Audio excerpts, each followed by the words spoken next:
Lonzo Ball was picked with the second pick in the 2017 draft. After that, he made the second team rookie, and since then, he hasn't really done much. But now he's turning his career around, and let's see how he did it.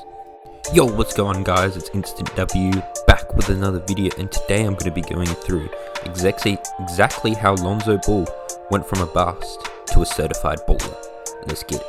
So Lonzo Ball in his rookie year averaged 10.2 points, 36% from the field goal, and 30.5% from the three-point line, which for a rookie isn't too bad. For a second overall pick, not the best.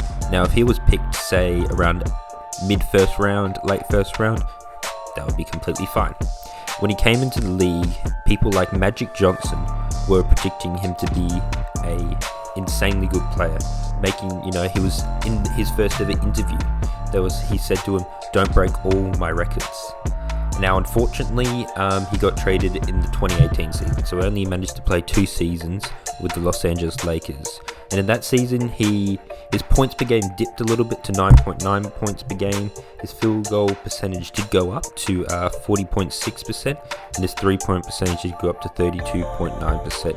Now, his assists and rebounds are relatively the same. He went from 6.9 in 2017 to 5.3 in 2018 for rebounds, and 7.2 to 5.4. Now, when you think about that, you think, oh, okay, he's going to make that next jump. Remember, LeBron James came in that year. Now, LeBron James is a small forward, but he is a pass-first player. So he's bringing the ball up quite a bit. He's taking a lot of those assists. And then when he went to the Pelicans, things started to look better. He brought his points back up to 11.8, which is the highest of his career at that point of time.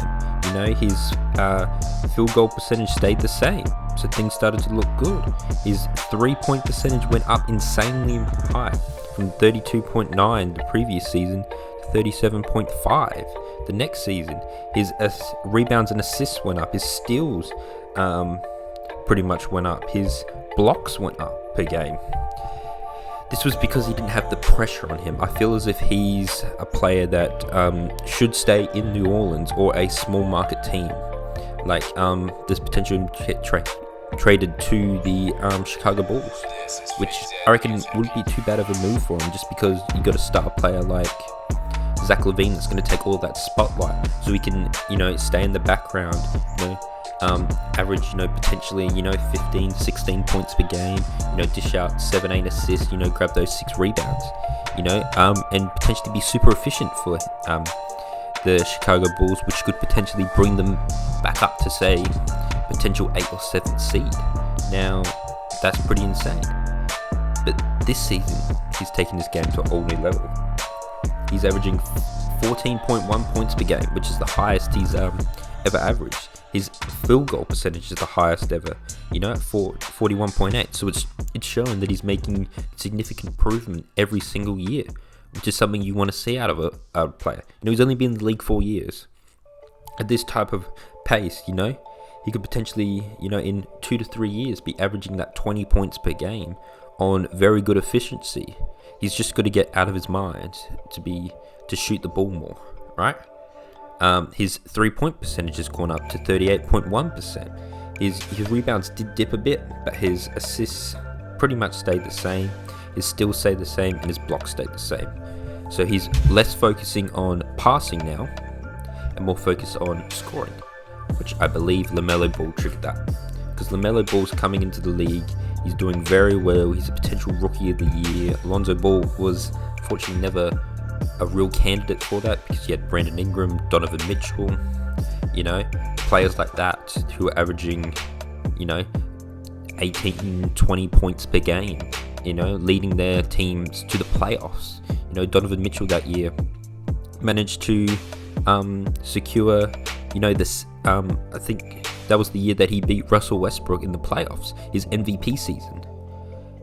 Now, when you look at that, it's unfortunate, but I believe if the New Orleans Pelicans either need to keep him on board, I can sign him to a 2-year extension, potentially at least, because if not, I reckon they should trade him. trade him to the Chicago Bulls, potentially get Lauri Markkanen for him, right? I reckon the Chicago Bulls would do something like that, potentially you might have to give a pick. I don't know the contract situation with Lauri Markkanen, but yeah, if a backcourt of Lonzo Ball and what's his name, Zach LaVine could be potentially deadly. Zach LaVine averaging his 28.8 points per game or something like that. He's averaging, absolutely going ballistic. He's made his first All-Star game. Things like that. All the hype's going to be on him, so he can slowly work in the background and then make that next step. Anyway, guys, that's just a bit about this. But I'll catch you guys in the next one. Peace.